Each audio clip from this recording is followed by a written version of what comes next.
Eh bien, bonjour, un impromptu, une intervention vidéo dans ce groupe Fondation de la Psychanalyse, dont je suis un des administrateurs sur Facebook, avec plusieurs collègues psychanalystes, un groupe qui a été créé par notre collègue et ami Patrick Vallas, qui nous a quittés il y a un an.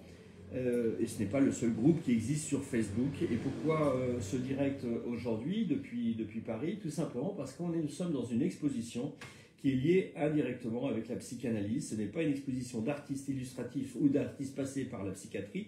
Il s'agit simplement d'une exposition, d'un historique. Et je m'étais proposé depuis Paris, depuis cette exposition, d'évoquer le projet d'un livre-objet catalogue. Et donc nous avons quelques personnes autour de l'espace cuisine de ce lieu qui s'appelle le 7 rue 7 Elzévir et qui possède un aspect galerie et qui possède aussi un aspect cuisine. Et donc j'ai aussi la joie de voir que nous avons une artiste qui est exposée dans cette exposition, une artiste exposée dans une exposition. Donc je salue Amélie de Beaufort qui nous regarde et peut-être que je montrerai des choses dans l'exposition, mais il s'agit surtout d'évoquer un livre-objet.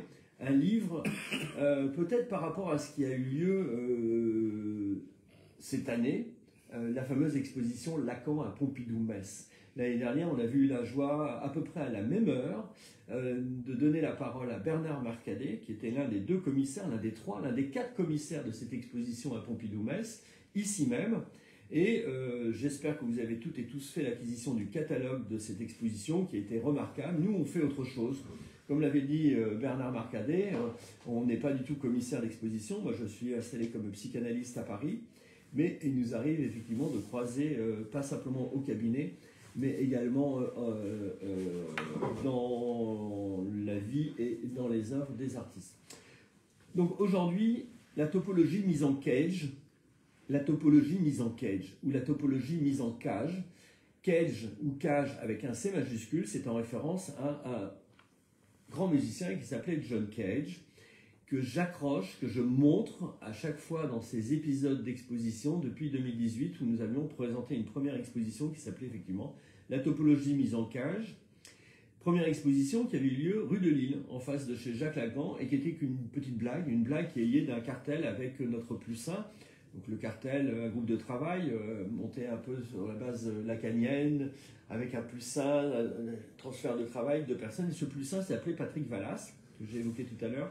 Et lors de ce travail autour du séminaire 23, donc celui sur James Joyce, qui me passionne beaucoup, Patrick m'avait parlé de sculptures de Jean-François Chabot.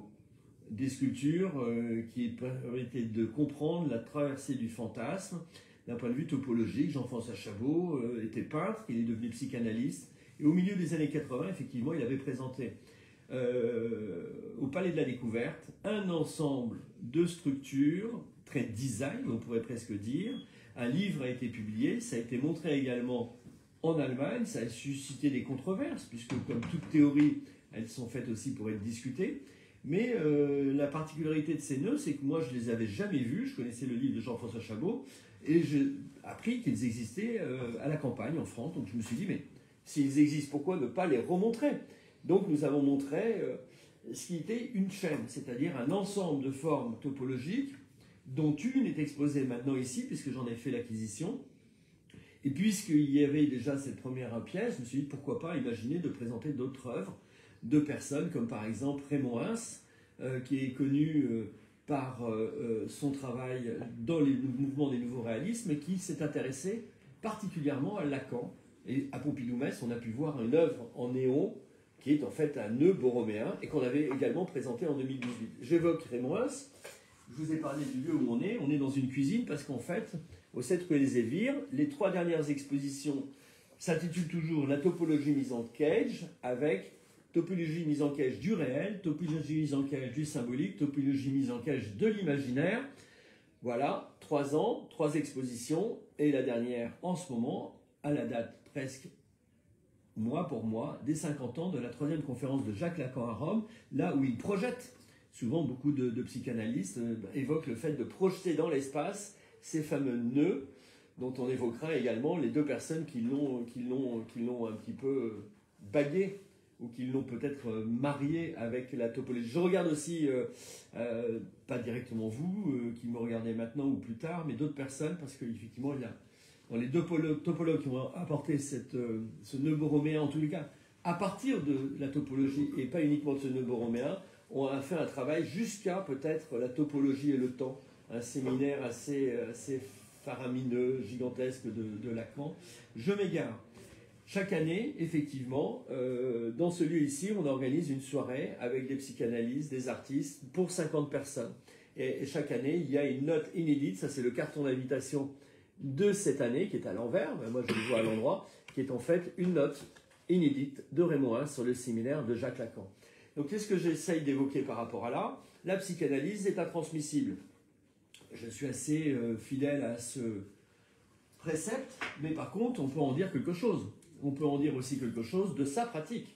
Depuis Lacan, est évoqué dans le milieu psychanalytique planétaire le fait de s'autoriser de soi-même. On n'est plus obligé d'être docteur en philosophie ou docteur médecin pour soigner à travers la parole, peut-être des symptômes ou peut-être ne rien soigner du tout. En tous les cas, il est question effectivement de ce qui est évoqué comme une passe.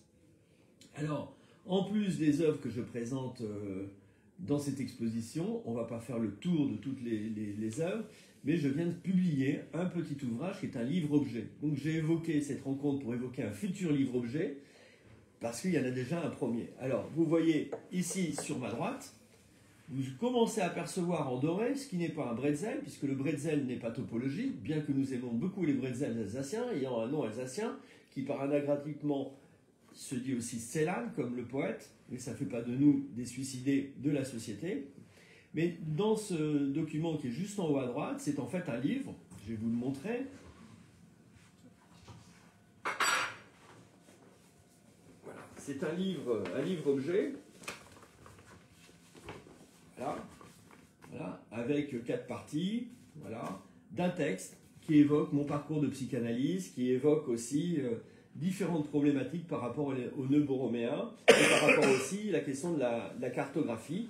Et nous avons eu la chance à l'intérieur de cet ouvrage, donc ça se déplie, c'est aussi une carte, nous avons la chance à l'intérieur de cet ouvrage d'avoir la reproduction d'une lettre, non pas inédite, parce que pour certaines personnes qui fouillent bien l'Internet, on peut la trouver, une lettre de Lacan.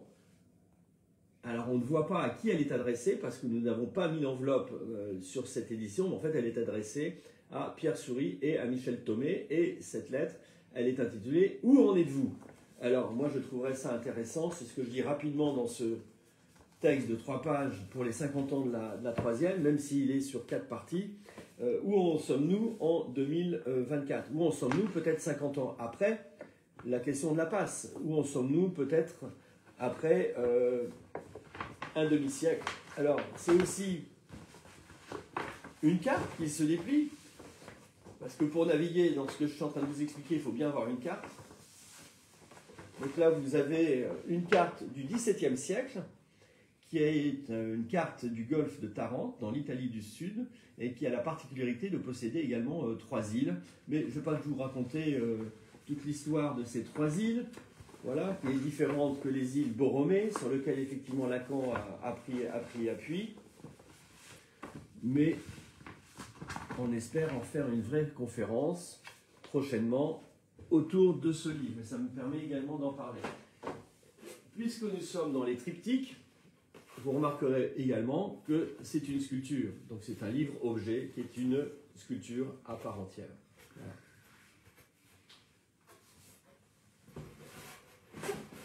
Je remets la chose en haut. Donc je reviens maintenant à où nous sommes, pourquoi nous sommes ici. Cette année, en 2024, la topologie mise en cage de l'imaginaire, tout le monde l'aura compris, c'est une blague, c'est une référence à ce séminaire de Lacan, RSI. Est-ce que l'exposition est réellement imaginaire?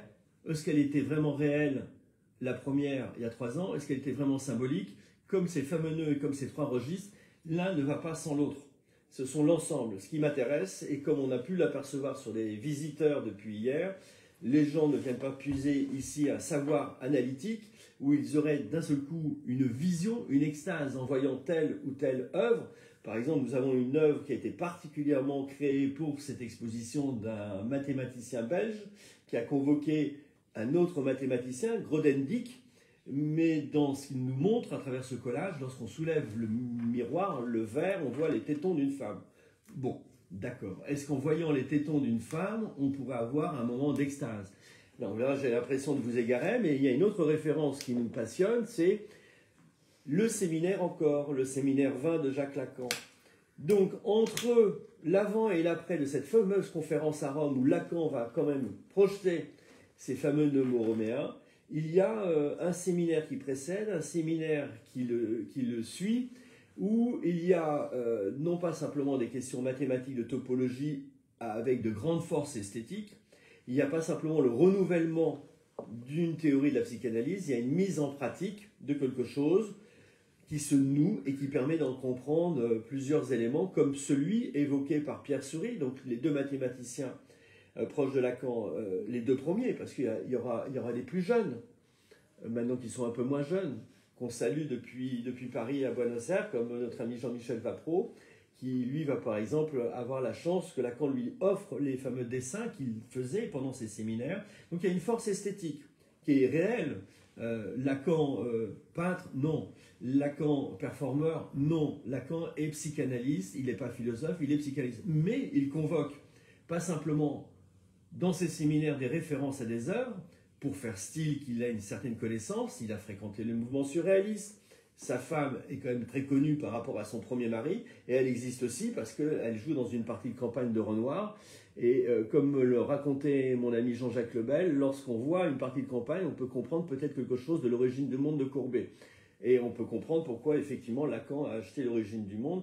Donc pas de cours d'histoire de l'art, une proposition, une rencontre à un moment donné. Est-ce qu'il est possible que des psychanalystes, des analysants, des gens qui ne comprennent pas ce que c'est que la psychanalyse puissent se retrouver dans une exposition autour d'un buffet ou ce genre de choses?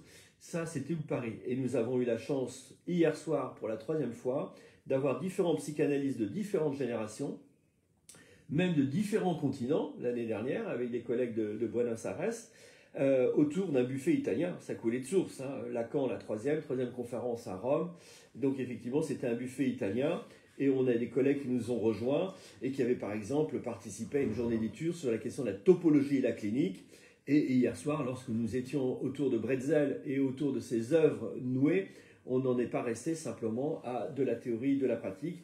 On est dans quelque chose qu'évoquait souvent Patrick Vallas et qu'il souhaitait pour la psychanalyse, c'est-à-dire quelque chose qui doit être joyeux. Et peut-être que les psychanalystes, s'il y a un objectif, un horizon, un cap, j'ai parlé de cartographie, mais s'il y a bien un cap à suivre, c'est celui de retrouver un peu de joie. À cette même époque, autour de la 3e, Lacan parle de la psychanalyse comme un poumon pour l'humanité, c'est-à-dire de quelle manière on peut encore respirer, sans savoir de quelle manière on devrait respirer, c'est-à-dire ce qu'il faut respirer lentement, pas lentement. Donc la psychanalyse hérétique, la psychanalyse libre, c'est quelque chose qui me semble nécessaire à l'heure d'aujourd'hui. Et la suite, c'est que nous n'allons pas refaire une nouvelle exposition d'œuvres d'art. L'année 0 était une blague, les 3 dernières en sont de nouvelles, les blagues ont toujours une chute, mais nous avons rencontré et nous sommes devenus amis avec des artistes. Certains sont morts, pas à cause de nous. Raymond Reims, lorsque j'ai exposé son néon, il était déjà mort.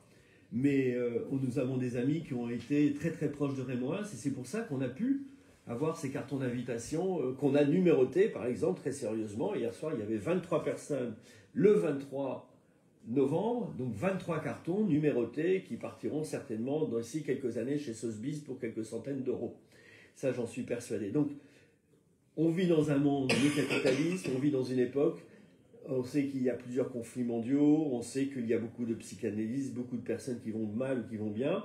Nous n'avons pas la prétention de sauver les personnes à travers nos buffets ou nos expositions. Mais j'ai évoqué des relations d'amitié et aussi d'acquisition de ma part. Lorsque j'ai fait montrer ces nœuds de Jean-François Chabot, je me suis dit, il serait dommage de ne pas pouvoir en acheter un. Donc j'ai acquis un des nœuds de Jean-François Chabot. Je ne parle pas de la totalité de ces nœuds, qui créent une phrase, comme j'ai pu l'expositionner dans l'exposition, ou de défendre sa théorie, ça c'est un autre cas. Mais il y a une force esthétique. On a effectivement plusieurs œuvres qui sont acquises, qui sont présentes, comme par exemple un ami à moi, Jacques Albert, peint des cerises depuis le milieu des années 70. Il se trouve que les 30 ans du décès de Lacan tombaient pendant le centenaire de la Commune de Paris. Et j'avais fait, à la sortie du Covid, une affiche à l'invitation d'un galeriste, M. Stéphane Mortier, à Paris, une affiche avec écrit « Encore ». Voilà, encore à tout, encore. Donc avec le clin d'œil, effectivement, à ce séminaire de Lacan. Alors, rassurez-vous, il y a des moments où on est vraiment très sérieux. La preuve, c'est que sur « Encore » et la question des mystiques, nous avions organisé une journée d'études à la bibliothèque du Solchoir à Paris, là où sont conservés les carnets de Marie la Trinité, sœur analysée par Jacques Lacan, et il y a également les archives de Foucault. Donc de cette affiche, il m'en restait, eh ben, j'aime bien que les choses elles puissent se transmettre. La transmission de la parole, transmission de génération, la transmission. J'ai proposé à Jacques de faire une série de tableaux. Et donc il a fait une série de tableaux. Bien évidemment, pour quelqu'un qui peint des cerises et quelqu'un qui s'intéresse à la commune, comme moi, puisque nous sommes à Paris et l'histoire est importante, le temps des cerises. Donc il a fait une composition, une bleu, blanc, rouge, un triptyque, et puis une autre qui est la dorée, voilà, dont il m'a fait cadeau, et qu'on expose actuellement ici, à Paris. Et donc, nous nous retrouvons au fur et à mesure avec un ensemble d'œuvres qui vont constituer une collection. La collection qu'on va intituler « Encore ». Une collection qui n'est pas une collection illustrative de la psychanalyse, et pourtant, par exemple, là, actuellement, nous montrons un document d'une artiste qui s'intéresse beaucoup à Jacques Lacan, puisqu'il s'agit de Dora Garcia, qui avait présenté pour la première fois à la Biennale de Venise sous le pavillon espagnol une performance à partir du séminaire 23 de Lacan, le Symptôme. Et il se trouve que cette partition est un document à part entière, que je l'ai acquis, puisque nous avions fait avant Pompidou-Metz, avant cette année, en 2018, la performance. Nous avions joué cette performance, et nous l'avions faite d'ailleurs avec une amie qui vient de décéder, qui était née à Buenos Aires, une amie psychanalyste, et qui avait beaucoup pris de plaisir à voir de quelle manière, corporellement, on pouvait intégrer ces nœuds, ces propositions d'une artiste. Parce qu'il s'agit de ça, hein, il s'agit d'incorporation, il s'agit de corps. Bon, ça fait déjà beaucoup de concepts. Une collection, elle existe s'il y a un catalogue. Donc ma grande idée alors d'aujourd'hui, c'est quelle forme serait un catalogue d'une collection, de cette collection. Premièrement, si elle circule. Si elle circule, elle pourrait circuler logiquement, puisque nous sommes des férus de la troisième, elle pourrait circuler, pourquoi pas, en Amérique du Sud, où nous avons beaucoup de collègues, pourquoi pas à Buenos Aires, à Sao Paulo, qu'on me sollicite, et également à Mexico. Donc ça voudrait dire déjà que ça serait un catalogue avec plusieurs langues. Où sont placées les langues? Vous avez vu l'objet que je vous ai montré tout à l'heure. Il y a un texte théorique et puis il y a cette mise en page. Dans le livre que je vous ai montré tout à l'heure, il y a une référence au livre de Mallarmé qui est tout sauf un livre. On a bien en souvenir également que les premiers écrits de Lacan sont tout sauf un livre. Ça s'appelle les écrits. C'est loin d'être une blague. La question de la transmission, elle est très particulière. À l'époque, il ne s'agit pas simplement qu'on n'enregistrait pas, on ne filmait pas comme on le fait toujours à l'heure d'aujourd'hui. Il s'agit que la diffusion, elle passait par un acte de présence. Alors là, suis-je réellement présent avec vous parce que vous me voyez sur un écran? Serais-je encore présent avec vous lorsque vous entendrez cet enregistrement? La particularité, c'est qu'il y a une prise de risque, un rapport de confiance tel qu'il existe dans un rapport à deux, dans le dispositif analytique. Donc, réfléchir à un catalogue, c'était l'intitulé de cette intervention, réfléchir à un catalogue, c'est pas une mince affaire. Je vous ai évoqué, ça avait l'air d'être une blague, acheter, ou j'espère que vous avez acheté le catalogue de l'exposition Lacan à Pompidou, non pas parce que je trouve que tous les textes sont fantastiques, ou parce que la plupart des auteurs dont je connais particulièrement bien quelques-uns, sont extraordinaires. C'est surtout parce que le catalogue est épuisé, et aussi parce qu'il a été constitué d'une certaine manière. Alors, nous avons la chance d'avoir les mains de Michel Thomé qui remet mon livre à l'arrière. Donc ça, c'est extraordinaire, c'est la manipulation des nœuds. Voilà. c'est que ce catalogue, il a été pensé, il y a un parti pris, on peut être d'accord ou pas, il a été pensé d'une certaine manière, comme une espèce de lexique. Voilà. Mais comme on est des psychanalystes, et vous savez que la psychanalyse lacanienne, mais Lacan était freudien, hein, même s'il s'est fait virer de l'internationale freudienne, même si, comme il l'expliquait, comme Patrick Vallas aimait à le rappeler lorsque je l'ai filmé, cette anecdote de Lacan sur France Culture, rappelant qu'il n'est pas invité à l'international à Paris, mais qu'on parle beaucoup de lui. Donc c'est ça aussi, ce qui nous intéresse, c'est pas le succès. Je ne suis pas là en tant que commissaire, je suis là en tant que psychanalyste et réfléchir de quelle manière les choses elles peuvent se transmettre. Donc, à l'échelle internationale, par exemple, certaines personnes avaient peut-être vu l'exposition Freud, montée à Paris par Jean Clair, au musée d'art et d'histoire du judaïsme, mais il y a un musée Freud à Londres, dont la directrice était l'ancienne directrice de la fondation Frédéric Kissler, à Vienne, qui n'était pas du tout un psychanalyste, mais qui m'intéresse fortement pour des questions de scénographie et dont je parle dans mon texte précédemment. Et elle a monté l'année dernière une exposition en Allemagne autour de la question de la psychanalyse et des arts. Donc, je mets en marche un processus où, d'un seul coup, le catalogue et œuvre, l'œuvre et aussi livre, et exposition, collection. Est-ce que c'est une collection, comme on a l'habitude de le voir?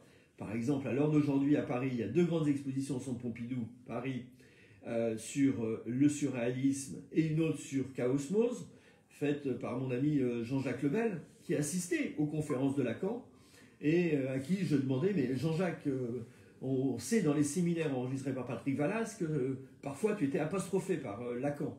Donc une fois, Lacan dit, demandez, allez-y, Jean-Jacques Lebel, sciez les chaises. Je dis, mais qu'est-ce que c'est? On cherche à savoir. Hein, un peu comme dans une pratique analytique, mais le savoir de la psychanalyse, le savoir de l'art, est-ce qu'on en sait réellement quelque chose? Hein, le langage et la question de la poésie, est-ce qu'elle passe vraiment par un savoir? Hein, cette connaissance, Jean-Jacques m'a dit, moi j'y allais parce que tout le monde y allait, mais surtout on allait manger à la Calèche, le restaurant en face de chez Lacan, c'était sympa, on aimait bien manger.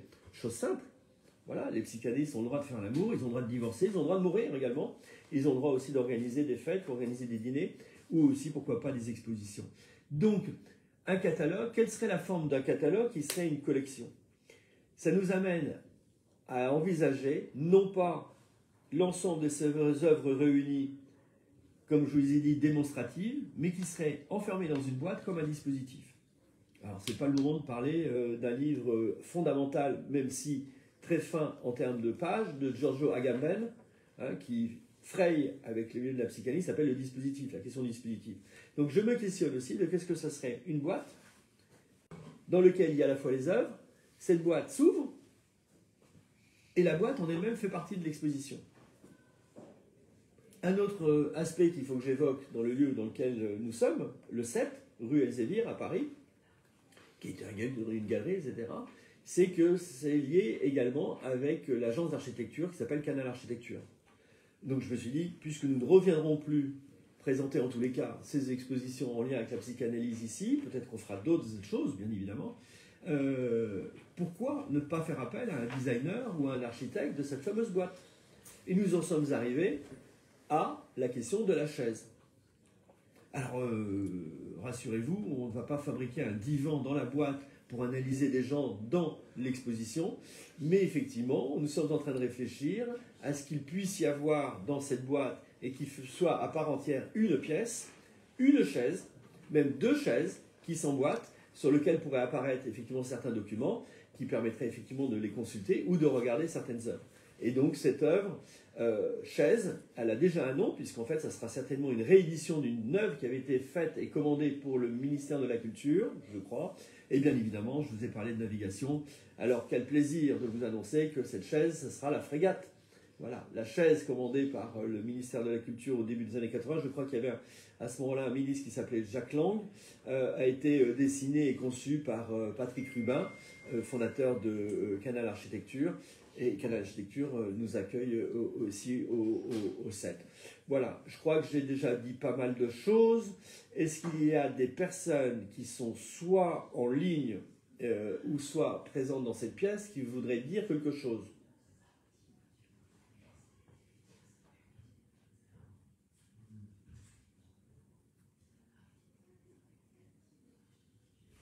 Tu es parfait. Montrer l'œuvre de Oui, Chabot. on va montrer plusieurs œuvres, etc. Non, mais ça prouve bien que je ne suis pas tout seul. Parce qu'en fait, je me suis dit, est-ce que je fais quelque chose tout seul ou pas, etc. Voilà. Alors, je ne vous montre pas l'autre côté, etc. Donc, on va faire une brève visite de l'exposition. Et ça permettra effectivement de voir l'œuvre de Chabot, en partie l'œuvre de Chabot. Et puis, la particularité, et ça, il faut quand même que je remercie également cette personne, c'est la première exposition, c'était effectivement l'Expo Zéro. Ici, la particularité, c'est qu'il y a, au-delà de toujours un portrait de John Cage, qui comme ça nous regarde, qui était différent, d'ailleurs, ce n'est pas le même portrait. Celui que nous avons maintenant, il fait partie de la collection. Mais ici, à Paris, on a une très grande photo de Pierre Souris.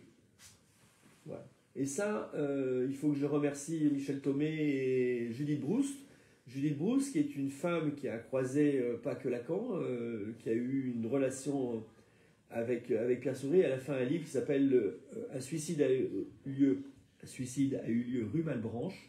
C'est un livre qui est très peu lu par les psychanalystes ou même les étudiants en psychologie ou en psychanalyse, alors qu'elle parle directement de la vie, hein, de ce qui se passait. Bon, c'est vrai qu'elle évoque à un moment donné Lacan qui serait en caleçon, ou quelque chose un petit peu de cet ordre-là. Oui, effectivement.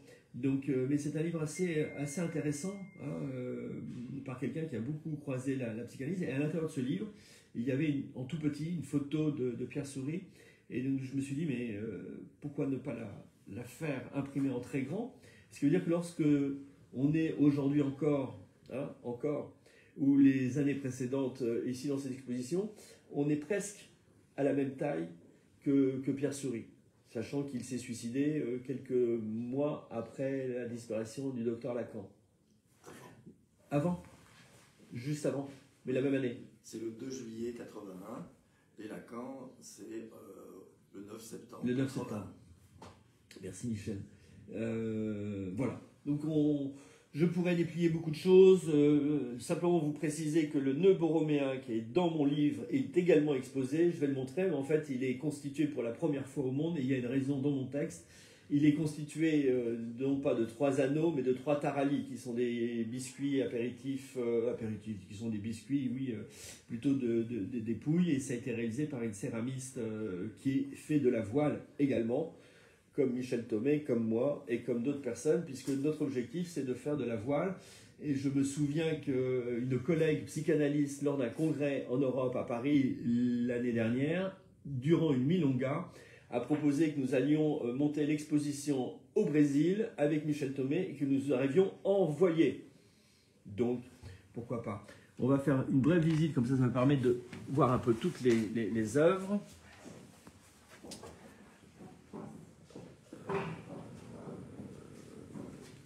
Voilà. Ok. Vous voyez, il y a quand même quelques personnes qui visitent cette exposition. Bonjour. Donc là, on a effectivement un très beau portrait de John Cage, je vous l'ai dit. Les gens peuvent télécharger le catalogue puisque certaines pièces sont à vendre. Marion Calter, qui est une très bonne amie, avait prêté pour les éditions précédentes un autre portrait de John Cage. Nous avons une origine qui est tout à fait olympienne par Philippe, par Daniel, une pièce qui a été achetée par une psychanalyste parisienne, Jean, Mathieu. J'ai envie de les appeler par leur prénom, Amélie, parce que ce sont devenus la plupart des amis qui me font confiance également, Camille, Michel, la fameuse boîte qui s'ouvre dans laquelle on peut voir des tétons, mais nous on s'en gardera bien puisque nous sommes sur Facebook. Un travail de Vidia, qui est une artiste d'art média, et que nous allons réinviter dans une grande soirée autour du tango et de la psychanalyse le 11 décembre à l'ambassade d'Argentine. Et ici, suspendu, le fameux, un des éléments de Jean-François Chabot, voilà, qui est exposé ici avec l'ombre. Une pièce de Aldo Carreda. Donc en fait, c'est une photo sur plexi d'une installation qu'il avait faite ici. Donc nous sommes effectivement dans la continuité. Et là, bien évidemment, totalement topologique, mais pas du tout lacanien. une œuvre d'Alberto Boetti. Et oui, actuellement à Paris, il y a une très grande exposition sur l'Arte Povera et nous avons une œuvre de Boetti beaucoup plus amusante et très présente à Pompidou-Metz pour Lacan. Mon ami Nelly Morel, voilà, c'est plusieurs versions. La partition dont je vous parlais de Dora Garcia, la chaise que nous espérons faire fabriquer par un ami artiste de Mulhouse qui est devenu, après des études d'art, menuisier. Voilà. Une de mes œuvres en néon qui est en fait un clin d'œil à Gertrude Stein, puisque chaque année, dans cette exposition, était présentée à côté de Pierre Souris une œuvre lumineuse qui pose la question de l'amour. Le tableau de notre ami Jacques Albert, une œuvre de Jacques Ox, non, de Ox tout simplement. Beaucoup plus drôle et totalement topologique, un nœud de Möbius qui n'est autre que le pied du peintre Vincent Corpé. Je crois que nous n'avons pas du tout oublié le fameux nœud, ça vous permet de me voir, le fameux nœud borroméen, voilà, de Monica qui est artisan, céramiste à Lecce, voilà. Et puis également ici une œuvre de Nicolas Tourte, voilà, qui n'a pas été fait spécialement pour cette pièce, mais qui trouve totalement sa place et qui, normalement, si vous faites l'acquisition, se présente ainsi, voilà, avec l'effet miroir. Je ne vais pas vous faire ni d'histoire de l'art, ni toute la visite, mais qui dit collection dit aussi pièces secrètes. L'année dernière, nous avions eu l'occasion d'exposer mon ami Joël Hubault. Il n'est pas exposé officiellement cette année, mais on lui a trouvé une place dans les toilettes. C'est l'œuvre cachée et secrète de la collection encore. Voilà.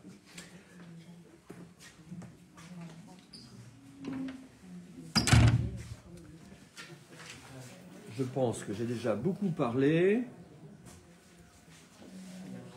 Est-ce que... Merci beaucoup, Michel. Voilà. Les affiches dont je vous ai parlé. Peut-être qu'on peut se terminer là-dessus, sauf s'il y a des gens qui ont des questions, vous avez mon contact. En tous les cas, encore restera notre message. Voilà. Et si je fais tout ça, c'est grâce à ce monsieur à qui je dois beaucoup et qui est un véritable ami. Voilà. Merci beaucoup et passez un bon dimanche. Au revoir.